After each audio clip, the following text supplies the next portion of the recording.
So due to the shock and coil suspension of the Ram Power Wagon that I have here, loading the bed of the truck and heavy payload can actually cause a lot of squat. Even at its rated listing, it can still squat more than I would like.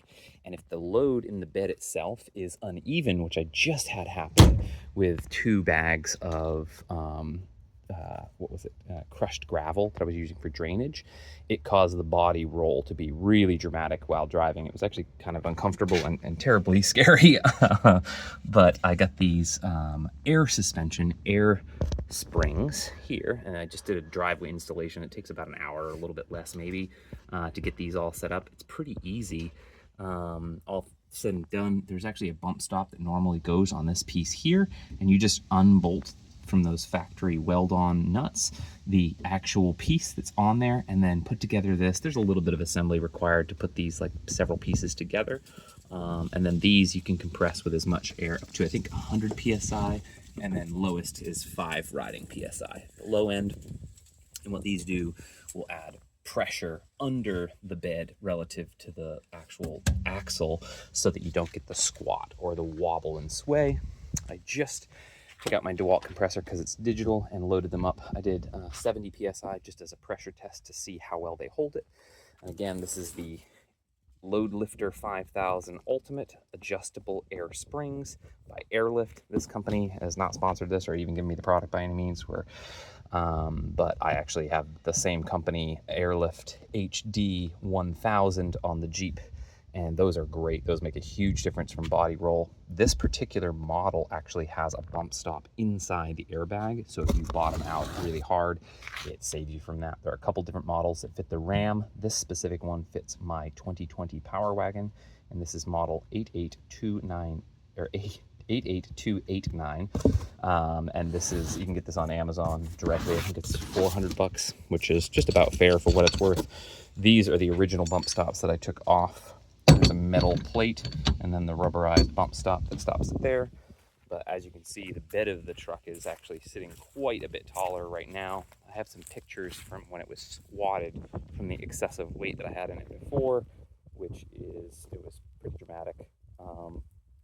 So I'll do a side-by-side comparison with a full load and with the bags not fully inflated, so you can kind of see that difference in load.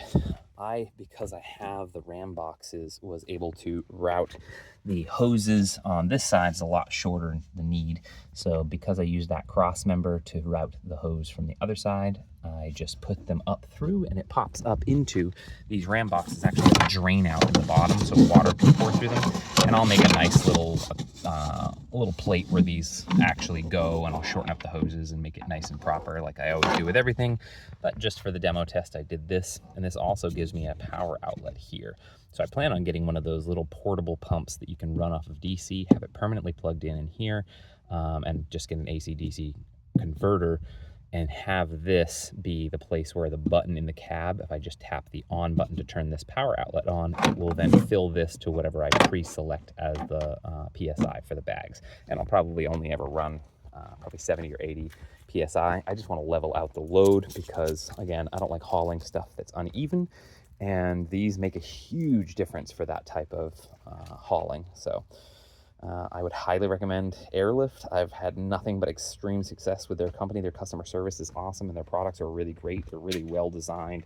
They're super intuitive. This is a no weld, easy bolt in the driveway. It's a few hand tools. I use an impact driver because it made it easier. I even used a multi-Allen tool. Gloves are handy if you have them, and then just a floor jack. This jack is a little shy to be the height of this truck, so I was able to just jack up the frame rail. I did use a jack stand to make as a fail-safe, just in case the jack gave out. Then it wouldn't crush me while I'm like stuffing my body in here and trying to stuff that in there. But again, it probably took about an hour or a little bit less than to install the whole thing. And finished product is awesome. Lifts it up. I do have to cut these trailing arms of those bolts, the carriage bolts that hold onto the axle, the bottom side of the airbag itself there. But all things said and done, it was a quick and easy install, and I'm ready to test these things out. So stay tuned for what's next.